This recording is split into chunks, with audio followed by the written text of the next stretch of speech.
சங்கீதம் அதிகாரம் 30. கர்த்தாவே, என் சத்துருக்கள் என்னை மேற்கொண்டு மகிழ ஒட்டாமல் நீர் என்னை கை தூக்கி எடுத்தபடியினால் நான் உம்மை போற்றுவேன். என் தேவனாகிய கர்த்தாவே, உம்மை நோக்கி கூப்பிட்டேன், என்னை நீர் குணமாக்கினீர்.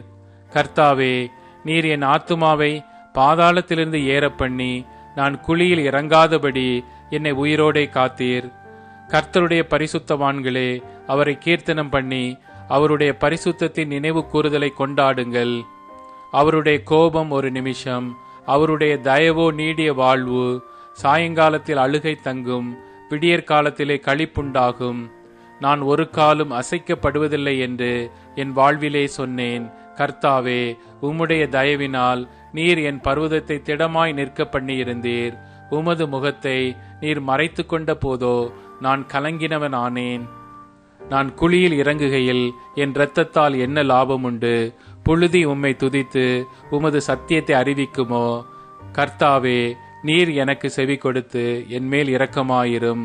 கர்த்தாவே, நீர் எனக்கு சகாயராயிரும் என்று சொல்லி, கர்த்தாவே, உம்மை நோக்கி கூப்பிட்டேன், கர்த்தரை நோக்கி கெஞ்சினேன்.